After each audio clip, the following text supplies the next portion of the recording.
Hello, and welcome to the Global Classroom by Philadelphia Bible College. This is our Greek 2 module, or the intermediate Greek module.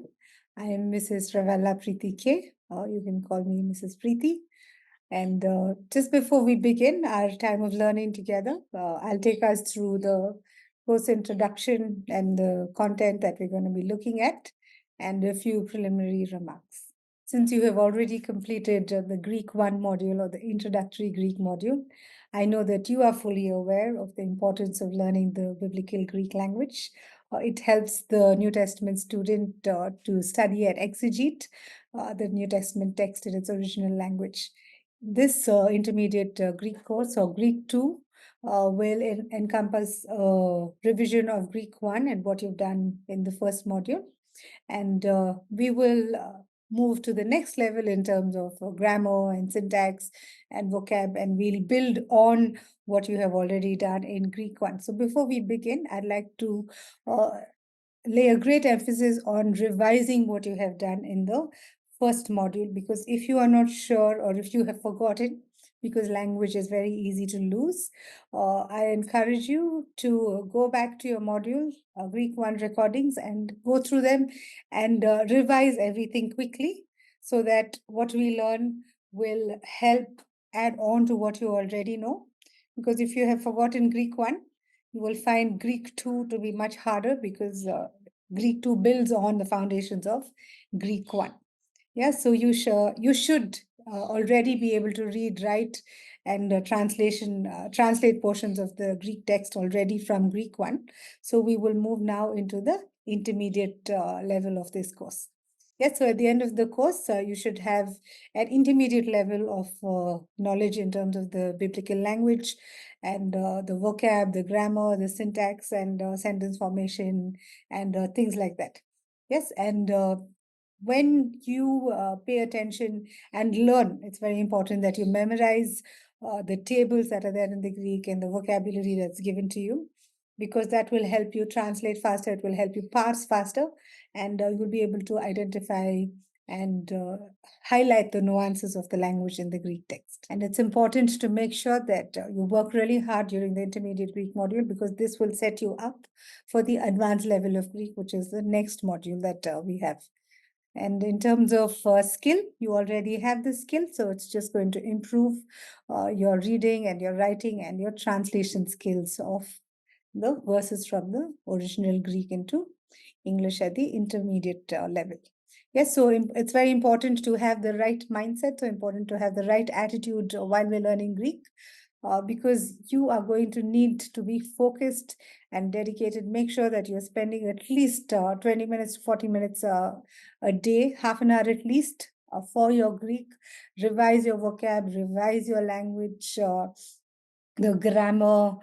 You need to keep revising right from the beginning. It's not enough to just revise what was done the previous day, but because it builds from the previous sessions, it's important to revise everything throughout, to keep constantly to keep in touch with the language, so that you're able to pick up new concepts faster, and it'll be easier for you to learn the newer sections that we're going to look at. Yeah, so your commitment to learning Greek at the intermediate level will help you identify and communicate the nuances of the biblical Greek text that's found in the original language. And you will be able to arrive at the intended meaning of the text, and be able to do a more in-depth and a thorough study of the new text, of the biblical text, and teach and serve more excellently wherever the Lord has placed you. In terms of course requirements, you're required to watch the online classes, the recordings and have your Greek textbook and your notebook handy throughout the lectures. It's important for you to learn Greek vocabulary, the paradigms or the tables, like I'll be referring to them. And it's important for you to practice writing your Greek. I prefer for you to write out your translations and your parsings, and eventually even in between when I'm teaching, I will use the traditional method of board, where you're able to see the tables written out. You're able to parse with the different levels that I'll be doing in terms of how we get to translations. Parsing and translation work for assignments and homework must be handwritten to help you practice the writing of the Greek language, and pictures of the written work must be converted into a PDF and submitted for correction. Assignments and translations must be submitted via Google Classroom or the Global Classroom. Tests will be conducted every week. You must take part in the exams that are given to demonstrate how much you have learned, how much you've been able to understand, and apply that into the translations. And it's important for you to demonstrate your ability to translate biblical Greek sentences and to parse the assigned words based on homework or practice work or tests at the end of the lectures or end of every week.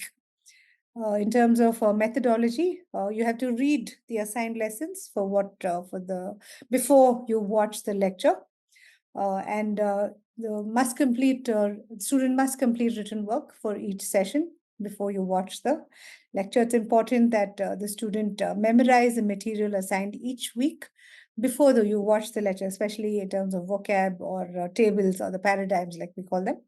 And at the end of every week, there will be a quiz or practice work that will be given, which will be graded. So because it's a 6-week course, every week will carry a weightage of 10%. And then there is going to be a final exam for 40%, which is our assignments and grading. A slight change in terms of textbooks.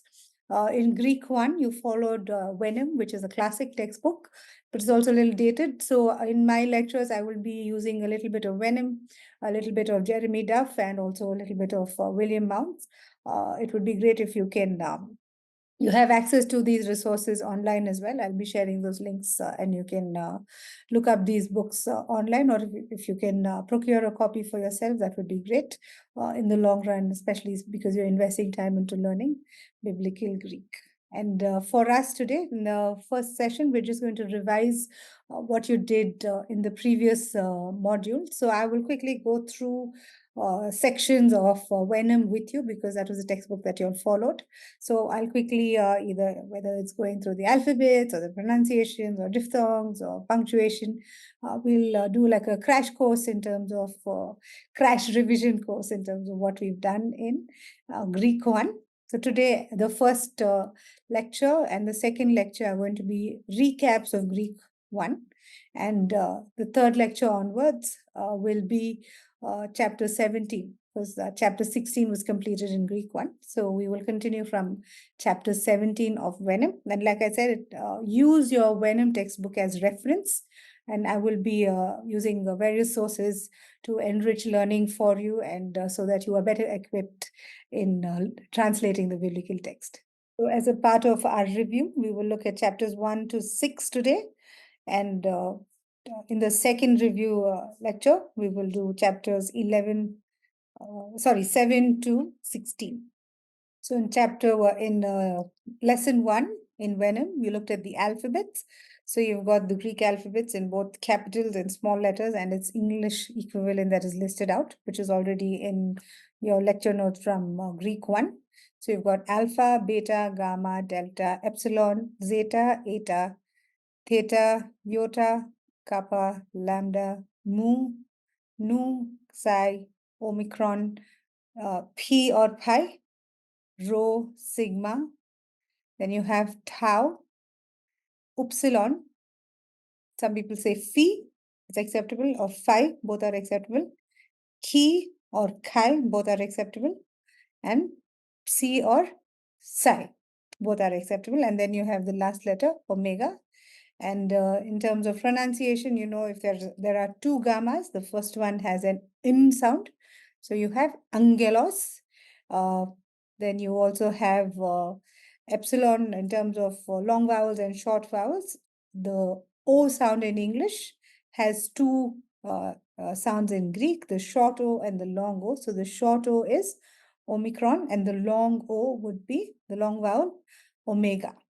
Yeah, and sigma. You have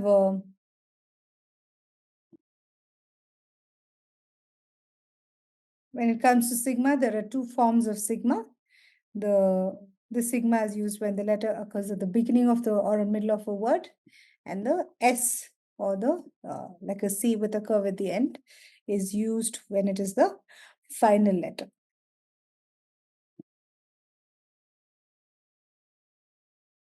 Yeah, so you have the sigma for the middle of your, or in the beginning of a word. This is the first sigma.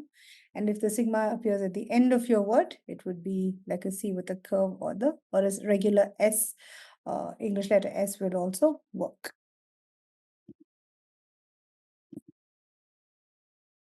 Then we move on to diphthongs. You've got the I like in aisle, A like in veil, oil like oil, or like forced, and oo like root, you like in the word feud, and we like in quit. And then you have, please make sure you write out all the letters of the Greek alphabet. As a revision, write down all the capital letters and all the small letters of the Greek letters. You can go back to your Greek one and revise the uh, exercises or look through the exercises if you like. Yes, and the breathing marks, you have something known as a rough breathing, which is the h sound, which is indicated by a single open quote. And then you have the smooth breathing, which is like a single closed quote. And then you have the iota subscript, which is written below letters, like a small I. Punctuation, again, a comma is the same as in, a comma in Greek is the same as a comma in English. A full stop in Greek is the same as the English full stop. The only two differences are the dot that you find above the line, which is equivalent to a semicolon in English. And the question mark in Greek is a semicolon in the Greek. And then you have elision and diaeresis.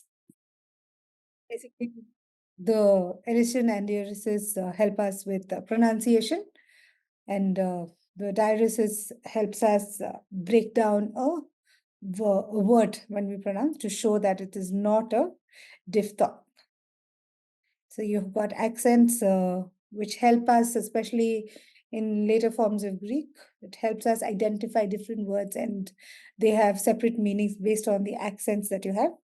And we don't pay too much attention to the stress in terms of the syllabification. We don't give too much importance to how a word is pronounced, because like we say, Greek is a dead language, and at the end of the day, you are looking at a closed text. There is no changes that can be made to the existing text. So moving on now to lesson 3 in the Wenham textbook, which is a present indicative active of luo. So you've got the present indicative active of luo, which means I lose, or the verb is just to lose. And you have 6 forms of the verb, or 6 conjugations that we have. And I'll share a quick table with you, and I hope that you'll be able to learn faster or revise faster using this. So the present tense of luo, first person singular, is luo, which means to untie or to lose. So it means I am losing. And present tense in the Greek can be translated into 2 forms, as you remember. The simple present, which means I untie, or the present continuous. It also has an ongoing action, or I am untying. The first person plural is we. So it can either be translated as we untie or we are untying.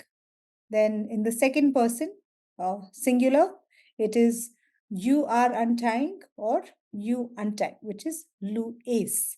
So the stem is lu and the ending changes based on the person and number. Yeah, so the second person plural is lu ete, which means you plural. And remember, in your English, when you translate, you have to mention whether the you is singular or plural. So it's important to make sure that you write that in brackets, saying you plural are untying or you untie. The third person singular is he, she, it. Can either be present, simple present, unties or loses, or the present continuous form, which is he, she, it is untying. And the third person plural is they. So simple present, translation one would be they untie, or the English translation can also be present continuous, which means they are untying.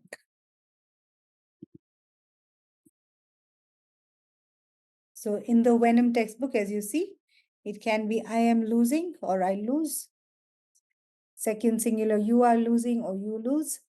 Third singular, he, she, it is losing or loses. And the plural forms are we are losing or we lose, you are losing or you lose, they are losing or they lose. Then you have what is known as the movable nu, which is found on the third person plural form, as you can see it here. Based on the letter and the conjugation, sometimes it is left out based on the form. But it's always important for you to write it when you're practicing the paradigms or your tables. So inflection, as you saw in the previous slide, where you had the stem separated from the endings, you have inflections where you have the stem and the ending that gets added. So the stem will change, but the endings remain the same in your Greek. And then you have the problems in English in terms of translation. We don't use thou anymore. So in English, we have the singular and plural forms of you for second person and I in the singular first person, second person singular. And then we moved on into how we also looked at the translating of the present tense can either be the simple present or present continuous, as I've already reminded us. Greek does questions very simply for us. It doesn't change word order like you would in English, but it just adds a punctuation at the end of a statement. So any question or any statement in Greek can be converted into a question simply by adding the punctuation to it. Moving now to lesson 4, which are the AO verbs or the contract verbs. These are basically verbs in Greek which have stems that end with an epsilon or a weak epsilon, like we call it. And when there is a stem, a verbal stem that ends with an epsilon, contraction takes place, and there are some rules for contraction, as you see in Venom as well. So E combines with an epsilon combines with another epsilon to give us A. An epsilon with an omicron becomes U, and an epsilon before a long vowel or a diphthong drops off. So the AO verbs rules are here. If a contract vowel, the epsilon plus a diphthong or a long vowel, the epsilon drops off. And if it's an epsilon plus an omicron, it becomes U. Or if it's an epsilon plus an epsilon, it becomes A. So you've got words that are some examples over here. For example, an epsilon plus an omicron, instead of poieomen, it will become poiumen. And plero plus ete becomes plerute.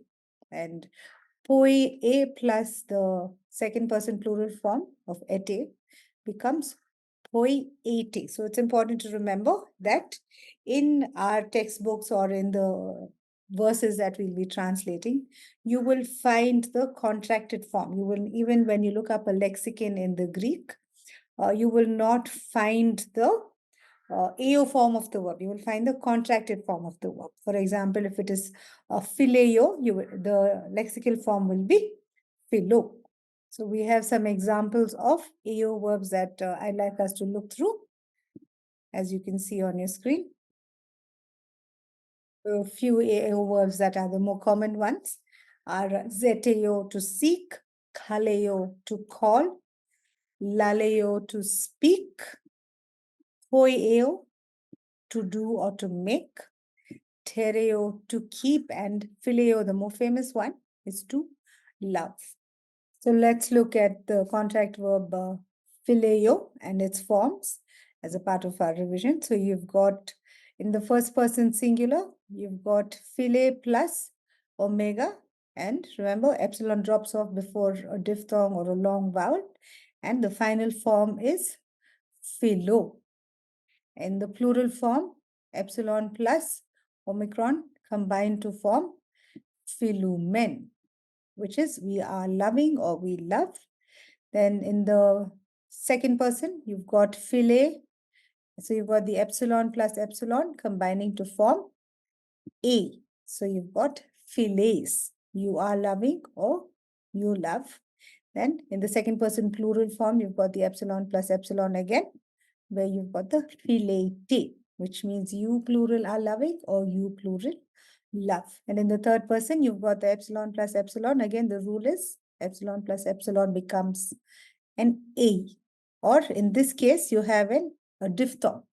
So this epsilon drops off. So you have philae where the diphthong rule has applied. So we've got philae in the final form, which is translated as he, she, it is loving, or he, she, it loves. And then again in the third person plural form, you have philae plus a diphthong, u.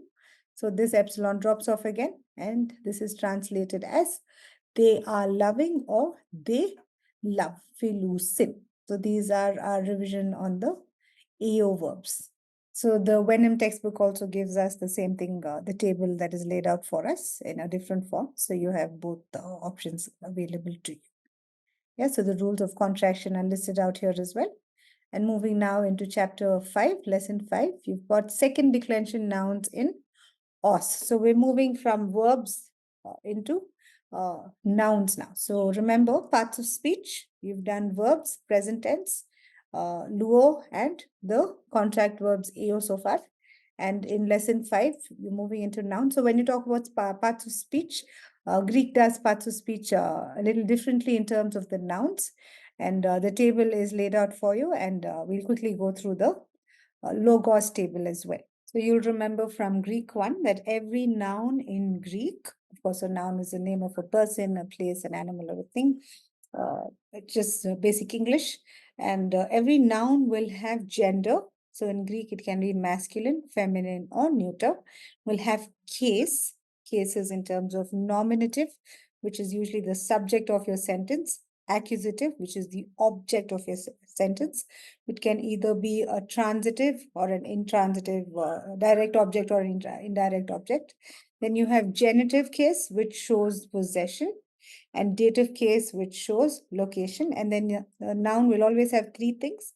So gender, case, and number. Number, a noun will always be either singular or plural. So when we look at what we call the second declension, there are in Greek categories or declensions.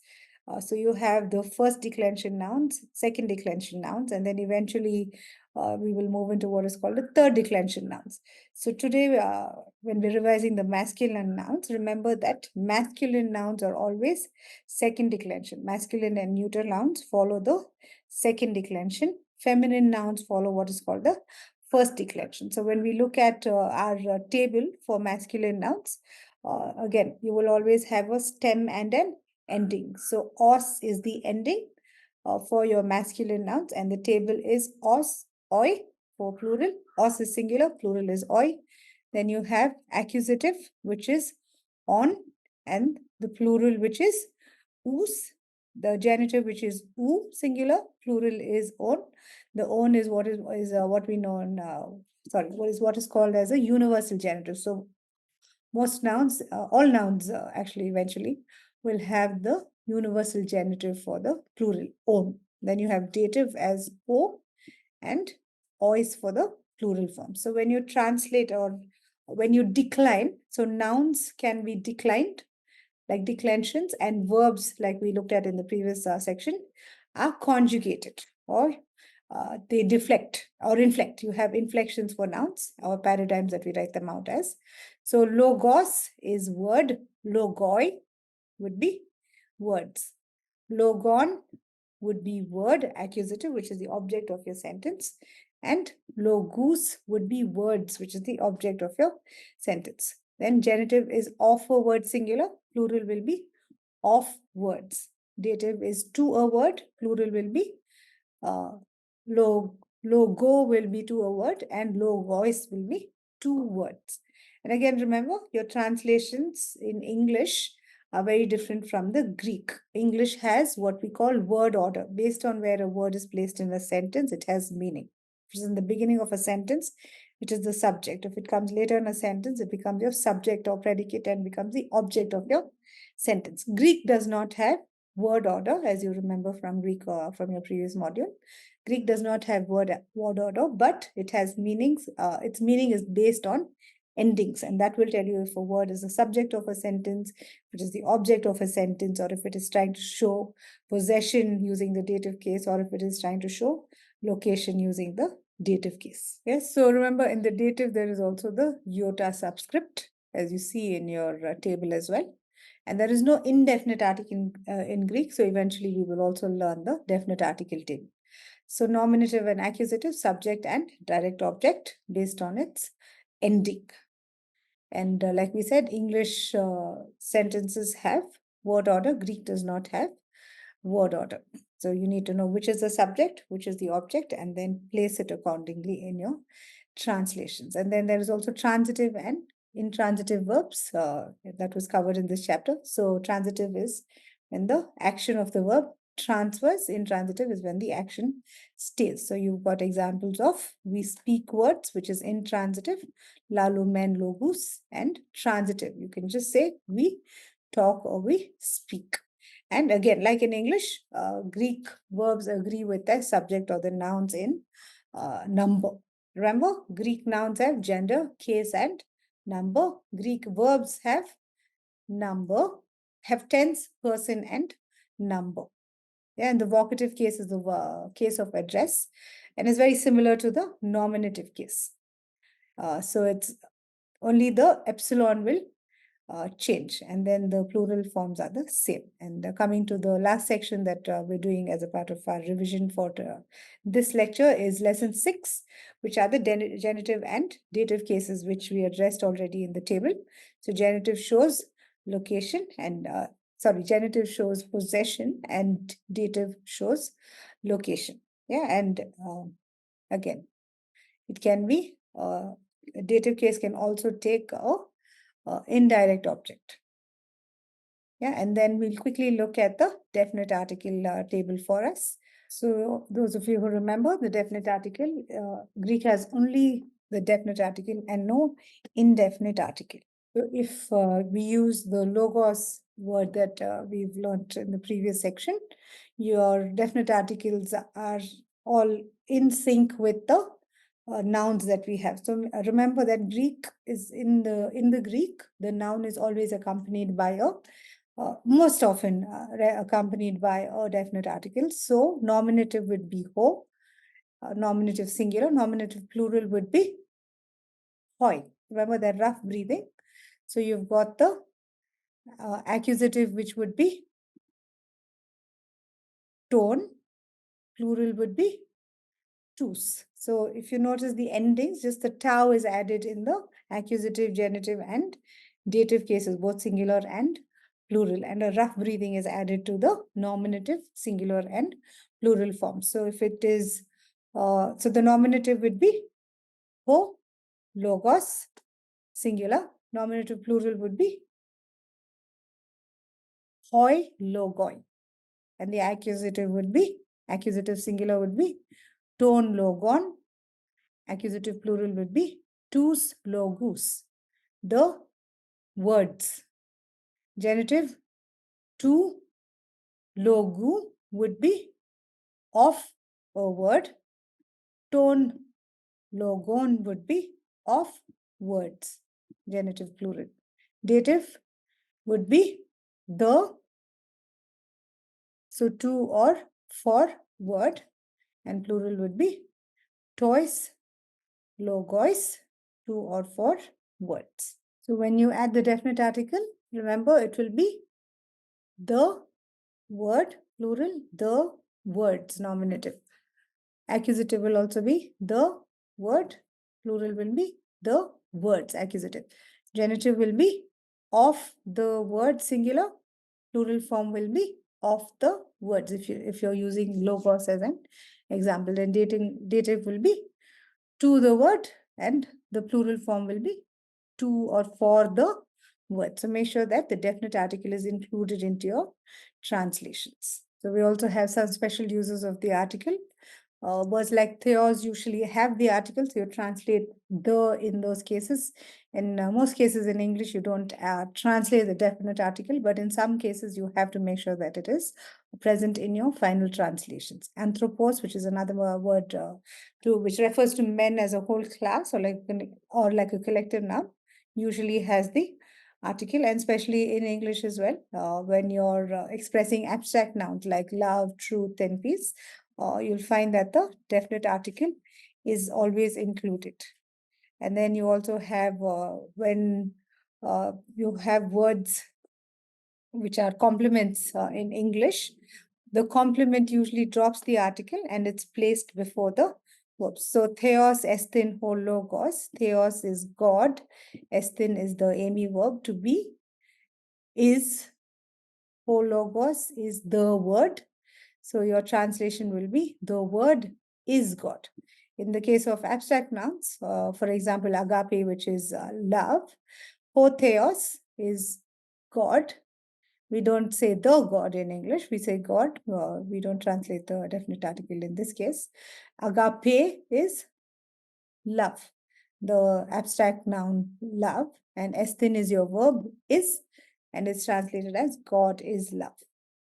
And again, you have, which brings us to the last section before we come to the close of our revision for this bit, where the name of Jesus prefers the definite article, and you also have the nominative and accusative forms of Jesus. So you have nominative, which is Jesus, accusative, which is Jesun, and the genitive, vocative, and dative forms of Jesus are Jesu, which brings us to the end of it. So, as revision for this session, please write out your Greek capital letters, small letters, revise your diphthongs, your accent, your punctuation. Remember to revise your, in terms of verbs, learn the present tense table for luo, write it out, and write out the present tense table for the AO verbs, phileo, which we looked at, and also write out the tables and the definite article for the, in terms of nouns, write the masculine noun logos in its various forms, along with the definite article. Thank you for your revision and for your time in learning Greek, and I hope this helps you revise. So feel free to pause the video and to go back and pause it and write out those tables and revise well. See you at the next lecture. Thank you.